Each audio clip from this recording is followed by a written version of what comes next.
Welcome to Genosis Deep Dive, the show where we dive deep into the profound mysteries of consciousness, reality, and the forces shaping our world. I'm your host, Ethan Stone, and alongside me is the brilliant and captivating Ava Sinclair. In each episode, we'll be reading excerpts from The Spiritual Philanthropist, Rav Shiva's groundbreaking podcast as we speculate on his mind-bending hypotheses and unravel the abstract ideas that challenge everything we think we know. Today, we'll take a closer look at Rav Shiva's thoughts on the convergence of spirituality, quantum mechanics, and consciousness, exploring how these seemingly separate realms are deeply interconnected. Stay tuned as we probe deeper into his philosophy and continue our quest to understand the nature of reality. Make sure to subscribe for future episodes and, of course, hear from the man himself, T.S.P. Rav Shiva. Welcome to the Deep Dive. Today we're tackling a question that really gnaws at the core of our being. This idea, maybe illusion, of free will. Yeah, are our choices actually ours, or is it all just, playing out somehow? Exactly. It's this ancient puzzle, and our listener, well, you've given us some fascinating material that throws us right into the deep end here. It really does. We're talking physics, philosophy, consciousness. It's all mixed together. Right. So our mission, if you will, is to unpack these, let's be honest, challenging ideas. We want to dig into that tension. The source highlights free will versus determinism. And hopefully surface with some perspectives for you to think about without getting totally bogged down in super technical jargon. Okay, let's dive in. The source hits us right away with this incredibly dense question. It does. It asks, if consciousness is a self-referential loop in a quantum substrate, how do you distinguish the observer from the observed without collapsing the waveform of subjective experience? Okay, wow. Let's break that down a bit. It points straight to that weirdness in quantum mechanics, right? The observer effect. The basic idea that just looking at a quantum system seems to, change it, forces it out of possibility into reality. Wave function collapse. But then the source pushes us.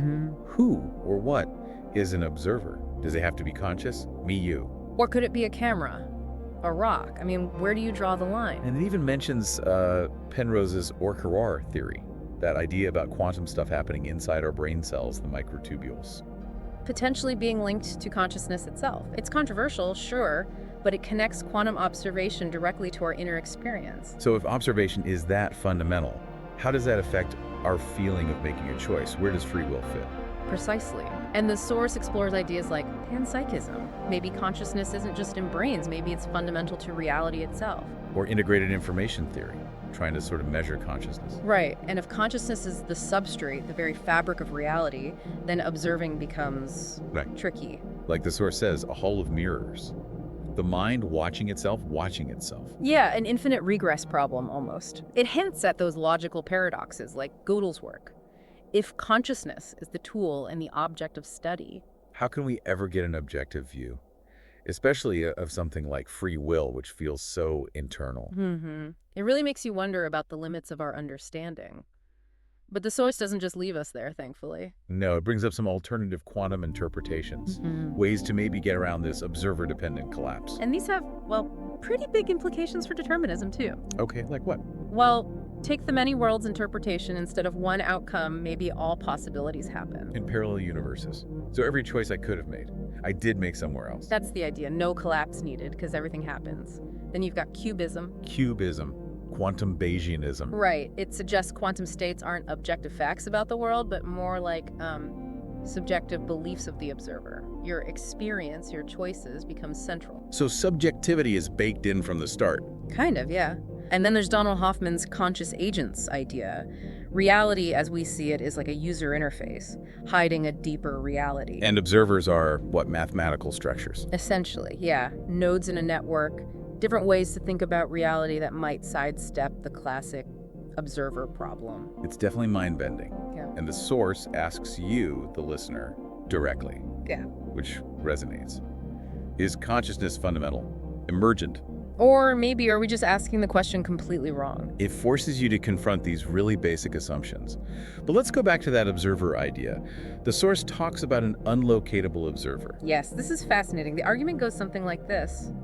If something prevents decoherence, Decoherence being how quantum fuzziness turns into our solid reality. Exactly. If something stops that from happening until observation, it suggests an observer that's somehow outside the system being observed, a meta-contextual witness. Outside the system, like not bound by the usual rules. Potentially. It echoes some really deep philosophical ideas. Vedanta Sakshi, the silent witness, Husserl's transcendental ego. Even Wheeler's it from bit, the idea that information and participation create reality. Yeah. And it opens the door to concepts like non-local consciousness. Bernardo Kastrup talks about this, or the holographic principle. Suggesting the true observer might not be limited by our normal understanding of space and time at all. So if the observer is somehow beyond space-time... What does that do to our sense of making choices within space-time, within our lives? Oh, and that leads directly to what the source calls the nihilistic twist. Sounds ominous. Well, it's provocative. If this fundamental observer can't be objectified, can't be pinned down within the system, maybe objectivity itself is the illusion. Okay. The source cheekily suggests maybe physics is just collective lucid dreaming with math. Okay, that's a wild thought. And then it lands the punchline for a whole discussion. If the observer is beyond space-time, is free will just quantum noise in the eye of the ontological storm? So our choices, our feeling of agency, just random fluctuations seen by this detached, timeless observer. That's the stark possibility it raises. It really challenges the value we place on our decisions. Man, okay, that's heavy stuff.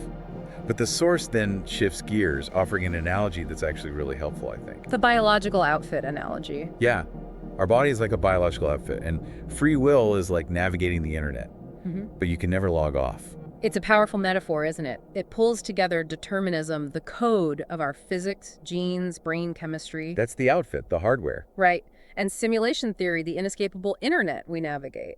And that feeling of existential claustrophobia. That sense that even with choices, we're stuck within certain boundaries, the rules of the internet, so to speak. Our free will feels like clicking links, choosing pages, but we can't change the underlying structure of the web itself. We're operating within the system. It reminds me of those deterministic ideas like superdeterminism or causal neutrality. Yeah. The feeling that things are already set. And the source even throws out that line. We're not players, we're the NPCs who gain self-awareness. Oof. That is hard. Are we just characters following a script but thinking we're writing it? It's the core question. And the source, again, doesn't flinch. It suggests some... This video is brought to you by Forbidden Mantra Press, a publishing house dedicated to bringing you books that challenge the boundaries of perception and thought.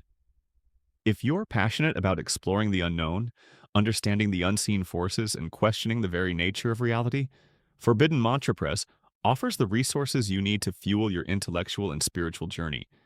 Archons Unveiled, the non-human manipulation of human consciousness, the Archons Series Book 2. In a world increasingly shaped by technology and social media, have we unknowingly become avatars in a grand, orchestrated illusion? Archons Unveiled challenges everything you think you know about reality, control, and human consciousness. Guided by profound visions and meditative insights, the spiritual philanthropist, Rav Shiva, takes you on a journey that spans ancient texts, modern technological manipulation, and the hidden forces that shape human perception. This groundbreaking book reveals how alien and non-human intelligences, referred to as Archons, have woven a complex web of influence, steering humanity into a digital prison disguised as progress. From the rise of AI and social media algorithms to the spiritual battle for awareness, Archons Unveiled unveils the unsettling truth behind modern civilization's mental captivity. Through a blend of historical analysis and personal revelations, Rav Shiva highlights how human resilience and collective awakening can break the archonic grip and restore the sovereignty of our spirit. Are we living in a draconian simulation where consciousness itself is hacked and controlled? Or can we transcend the illusion and reclaim our divine essence? Archons Unveiled is more than just a book.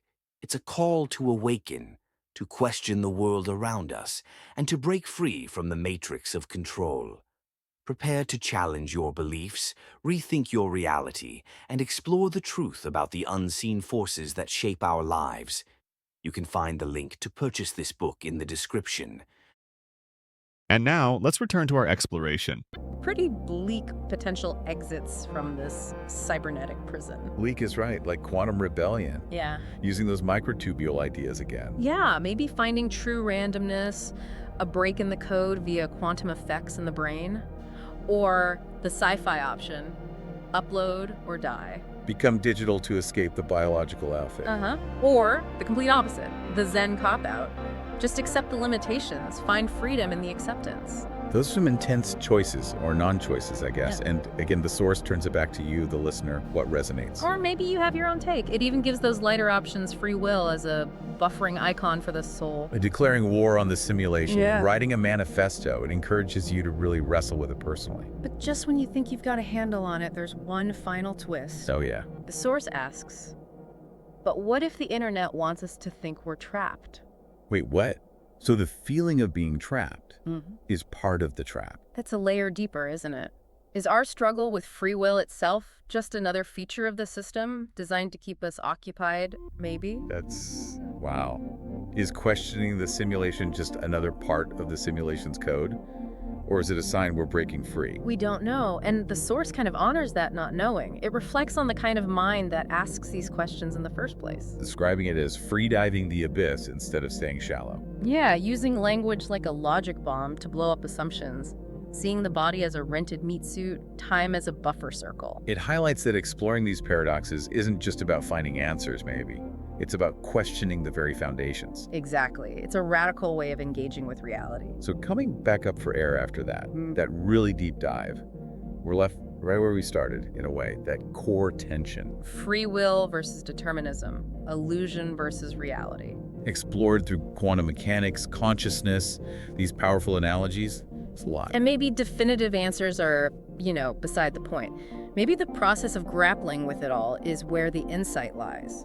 Thinking about the observer, about consciousness, about navigating this biological outfit we find ourselves in. Yeah. And we'll leave you with that final thought from the source to mull over.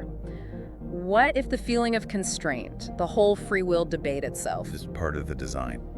What if the internet wants us to think we're trapped? Consider observer dependence again. The nature of consciousness, the edges of your own feeling of agency. This has been just scratching the surface, really. It's a huge, ongoing exploration. Thanks for diving deep with us.